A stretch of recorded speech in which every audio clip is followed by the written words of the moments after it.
Jesus on the beat.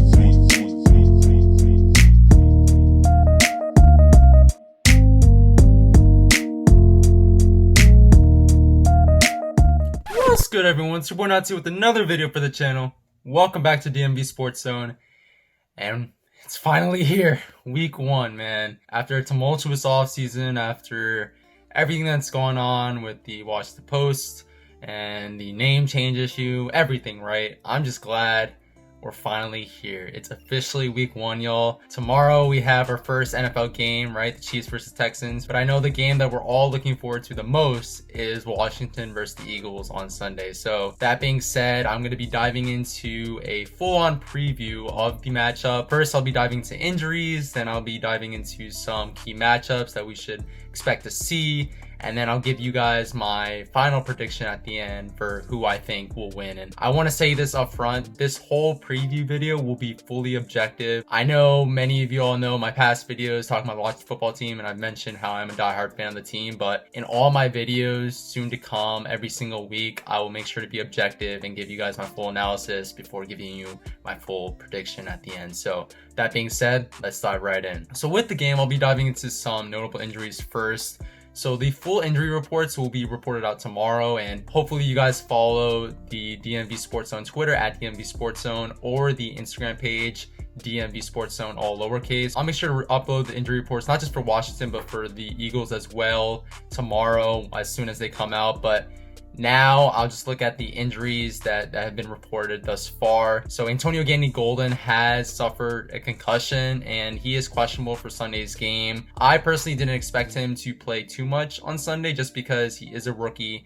Didn't get too many reps throughout the offseason, throughout training camp. So I think he'll pretty much be that wide receiver 2 as we go along in the season, but I don't think he'll be ready right away. And I think Dontrell Inman will be that wide receiver 2 for us alongside Terry McLaurin. Kendall Fuller is questionable as well with a knee injury, and he was limited in practice on Wednesday and has been limited in several practices as of yet, and I think he actually missed a couple because of the injury. So we'll see how that goes. Kendall Fuller, we signed him to I wouldn't say big contract now because we see cornerbacks getting paid like $21 million a year, but a pretty sizable contract, 4 years, $40 million, and we signed him to be our cornerback 1. So hopefully he gets well very soon and really mans the cornerback 1 spot for us for the entire season after returning to Washington. And then Thomas Davis's question was well, and was vaguely described by defensive coordinator Jack Del Rio as being a bit banged up. I don't know what sort of injury he has of yet. It hasn't really been reported, but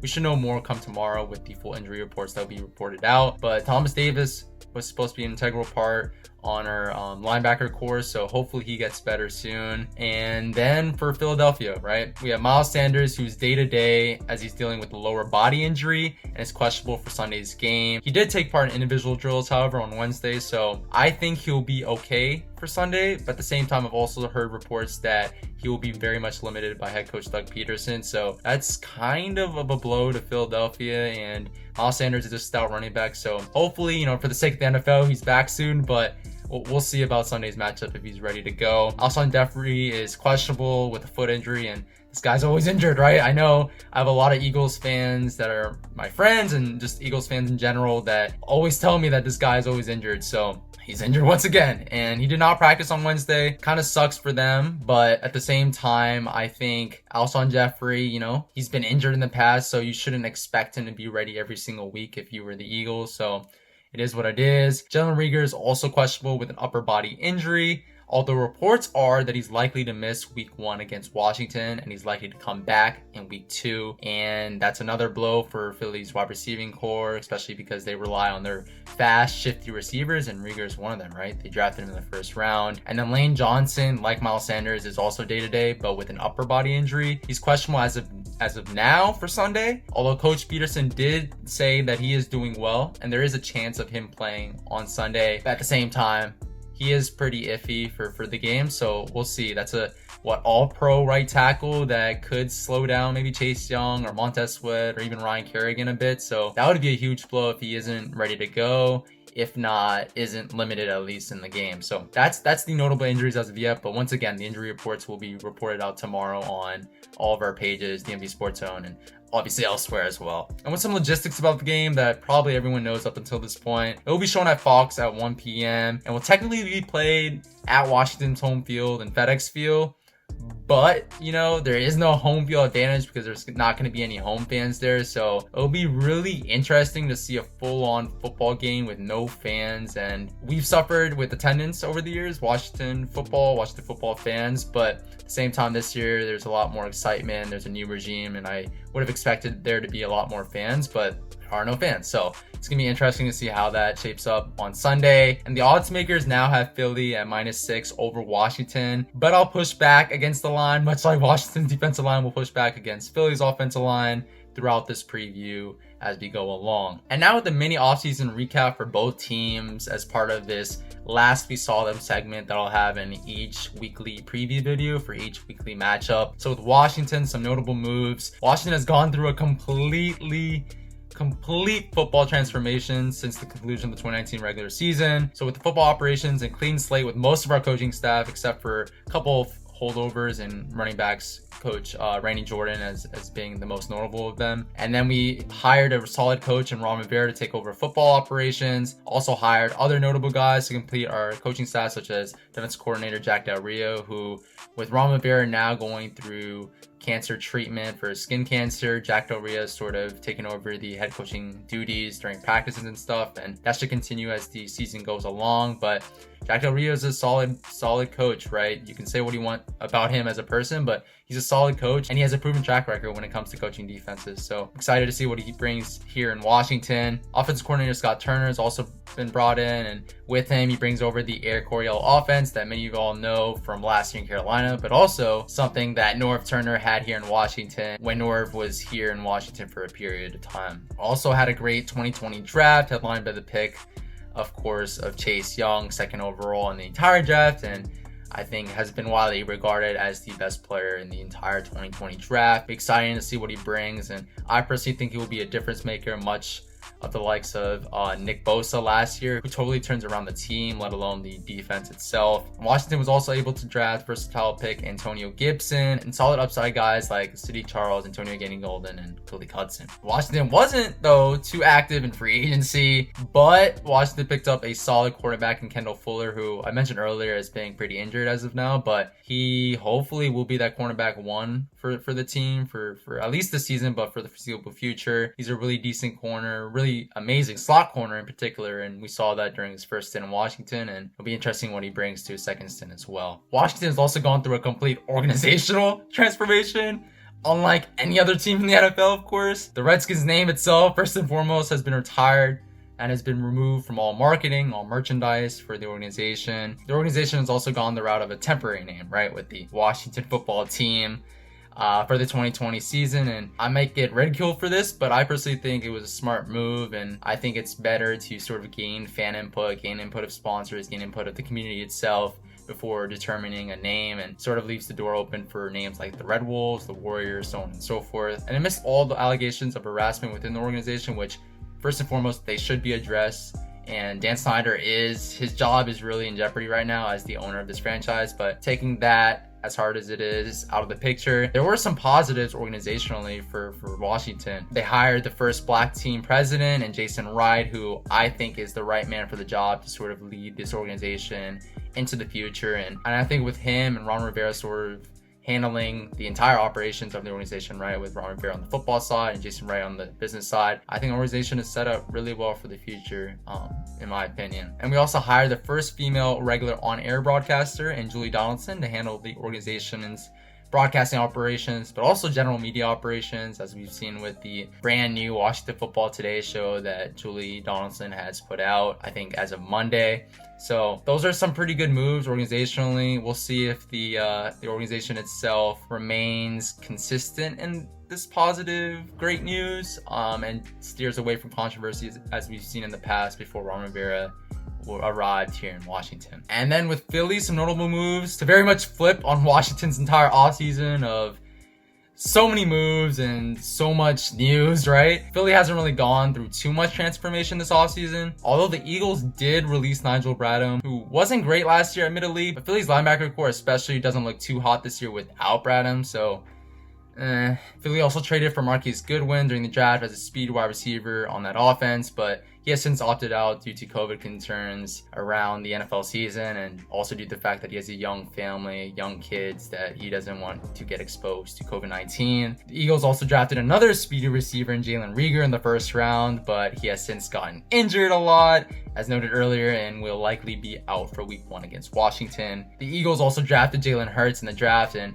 I know many Philadelphia Eagles fans out there thought that was a boneheaded decision right after they made the draft, just because Philly has so many holes on their offense, on their defense, that would have been great to fill with a second round pick in the draft. But at the same time, Carson Wentz, he gets injured a lot, right? And the quarterback position is the most important position. So I kind of get where they were going with drafting Jalen Hurts and sort of having a reliable backup in case, not if, but when Wentz gets injured. So I understand it now more than I did before. They do still have needs elsewhere on the offense and defense. Philly also signed defensive tackle Javon Hargrave, which has really been an underrated move for them. I don't think it's talked about enough in the media, local, national. He was a top 10 interior defender by Pro Football Focus last year while playing for the Steelers, which I get, I wouldn't judge Pro Football Focus ratings by themselves. I would sort of look at all sorts of ratings and stuff, but being a top 10 interior run defender is pretty solid for a Philly defensive line that's already pretty stout with guys like Malik Jackson, albeit injured and getting up there in age. They still have Malik Jackson, and they of course have all-pro defensive tackle Fletcher Cox. So that's a pretty stout defensive line in Philly. And lastly, the Eagles also traded a 3rd and 5th round pick to the Lions for solid cornerback Darius Slay, who should immediately be their cornerback 1, right? Someone who they've been missing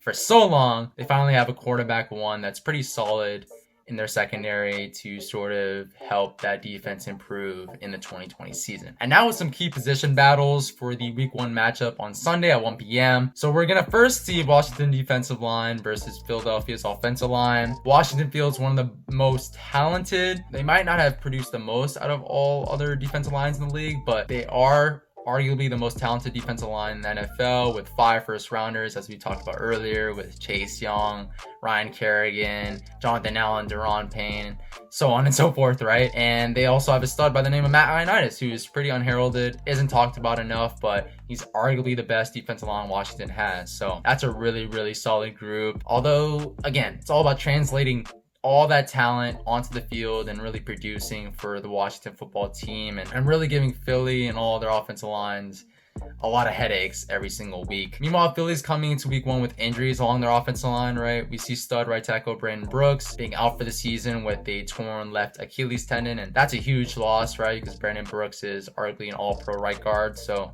huge loss there. Philly's also losing left tackle Andre Dillard, who's out for the year with a bicep injury. So that's 2 pretty solid players along that offensive line that are out, and that's pretty much resulted in an up there in age, right? 38-year-old Jason Peters sort of moving once again from right guard to left tackle and being in his old spot, but also being with a lot less agility and explosiveness that he displayed early in his career. So that's a pretty messy offensive line right now at this point for Philly. They also have all-pro right tackle Lane Johnson, who we talked about earlier, as being day-to-day, the lower body injury. And his status for Sunday is very much up in the air right now. And if they don't have Andre Dillard, Brandon Brooks, and maybe Lane Johnson, or even if Lane Johnson is limited, that's some risky business for the Eagles, especially with the talented defensive line that Washington now fields. And yeah, it's going to be a tough matchup for Philly, I think, at this point. But at the same time, again, it's all about Washington putting all that talent on their defensive line onto the field and actually producing, and we'll see if they actually do that right away in week 1, right? And then with the second position battle, that'll be really interesting on week 1. We have Washington's offensive line versus Philadelphia's defensive line. And Philly's defensive line, while again not being as talented as Washington's defensive line in my opinion, does pose a significant problem for offensive lines with their ample production, ample experience over the years, and of course is headlined by all-pro defensive tackle Fletcher Cox, who will continue producing every single week as he has over the last, I don't know how many years it is now, but many years. This is something though that many people don't know about the Washington offensive line. Despite how bad some home fans think it was and the amount of sacks the offensive line did rack up last year, it was Pro Football Focus 13th ranked offensive line, and that was without Trent Williams, of course. They actually factored that in, not having Trent Williams, and we had a 37-year-old Donald Penn at left tackle, and we also had Eric Flowers, who were moving from left tackle to left guard, and he did play pretty well. He was really good, especially when Brandon Sheriff went down with an injury. But I mean, this year we have a guy like Jerron Christian or potentially Sadiq Charles could man that left tackle spot, and then you also have Wes Martin. So I think collectively that left side of the line, while young and inexperienced, is actually better than what it was last year. So I don't see us finishing as much worse than a middle of the pack, maybe 20th ranked offensive line this year. And that's not great by any means, but at the same time, we could hold our own a couple of times. I really believe that. So ultimately, a big question for Sunday's game will be how Washington's new left side will fare, though, against Philly's defensive line that has been stout for I don't know how many years now and has Fletcher Cox really leading that group right now. And then with the third group, we have Washington's wide receivers versus Philadelphia's cornerbacks. Washington's wide receivers, while largely unproven outside of Terry McLaurin, right? Scary Terry, they still are a legitimate group, and I know the national media doesn't really talk about them, and I know if you look at Madden, like their ratings are not super high, but they have a lot of young, untapped potential in that group, and I really feel like they will show out this season and might even show out come week 1, right, against Philly's pretty mediocre at best defensive secondary that they have right now. And I think McLaurin, though, is of course the guy, right? Scary Terry. And I think he'll beat up against Philly's defensive backs much like he did in both games last year, right? I think he will have a really solid game on Sunday, and I think fantasy owners should definitely start him if they have him on their team. Philly does now, though, have Darius Slay in their secondary, which should be a boost in that secondary as a solid, legitimate cornerback one that they haven't had for a while. But if you watch the Lions versus what was that in the Redskins last year, Terry McLaurin was still beating up on Darius Slay. It was 5 catches for 72 yards, I believe, that he had in that game, and that might not be otherworldly numbers, but at the same time, he was open so many times. Dwayne Haskins just wasn't able to find him, and I think with an improved Dwayne Haskins, Terry might eat even more this year when he matches up against Darius Slay. So that's how I see that group matching up, and I think it will be another tough battle for Philly come week 1. And lastly, we have Philadelphia's running backs versus Washington's linebackers, which is a position battle that I don't think is talked about enough across local media and national media. Washington's linebacker unit does possess talent and upside in guys like Cole Holcomb, who we saw have over 100 tackles last year in his rookie year, and Kevin Pierre-Louis, who I know many are pegging as being a breakout this year, but I also think is going to be a breakout this year and has a lot of athletic ability that, like many other players on this roster, is really untapped as of yet. So guys like Jack Del Rio and Ron Rivera being coaches here in DC, I think Kevin Pierre-Louis could have a really good breakout year. I really believe that. So those two players, along with guys like Thomas Davis, should really improve the linebacker group this year, which in my humblest opinion has been putrid, absolutely terrible over the last couple of years, and has really gotten beat up on by the Eagles, Giants, Cowboys, and other teams really across the league. So I think they actually will pose a good threat against the Eagles backfield, although Philly's running backs are legit. Like, they're really legit. But lead guy Miles Sanders is likely to be limited come week 1. So maybe Washington's linebackers sort of beat out Philly's running backs for the first time in a while and really are able to hold their own and make smart tackles, not get at bad angles every single play and leave guys running down the field. And now with my game prediction, I think Washington's defensive line will really feast against Philly's offensive line come week 1. I know Philly's offensive line is one of the best when healthy, but guys, they're just really injury riddled right now, and they don't really have too much depth behind their starters. So I think it'll be a long day for Philly's offensive line, and I think the coaching, with it being leaps and bounds what it was last year in Washington, I think that will only help Washington's defensive line really play up to their potential and really produce come week 1 against the Eagles' offensive line. I also believe Terry McLaurin will continue his dominance over the Eagles and will likely be the offensive MVP in this game. This guy, I know he's getting talked about a lot more now than he was towards the beginning of 2020, but dude, this guy is really good, and he might be a top 10 receiver this year, right? In his second year. Like, I really believe he has that sort of potential as a third round hidden gem that Washington found last year in the 2019 draft. And I think he'll only continue to produce against the Eagles, much like Santana Moss did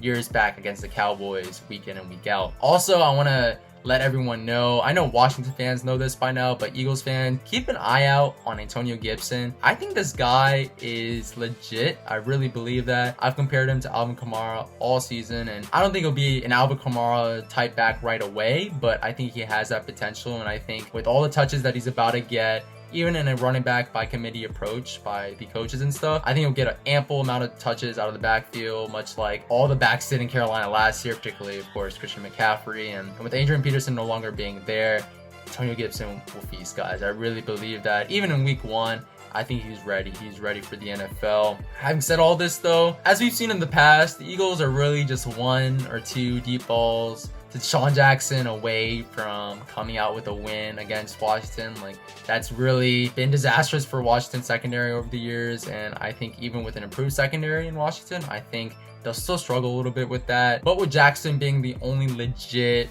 healthy wide receiving deep threat this week for the Eagles, I think it'll be tough for the Eagles to sort of get separation against Washington's defense. Although Zach Ertz and Dallas Goedert may pose problems in this matchup against Washington's linebacker core, even with it being improved. So that is definitely something to keep an eye out for and something that may lead the Eagles to a victory. But at the end of the day, in a super close game that could go either way with Philly or Washington winning, I right now, on Wednesday, September 9, 2020, believe Washington will eke out of the game Sunday with a W. Barely, but with a W no less. So thank you guys so much for watching this video. It's greatly appreciated. I will continue to have weekly previews. I hope weekly previews every week, previewing the matchups for Washington, and this week it's Washington versus Philly, obviously. So thank you guys so much for watching, and once again, please make sure to like, comment, subscribe to the channel. It would be greatly appreciated as we try to post as much fire content as we can on here.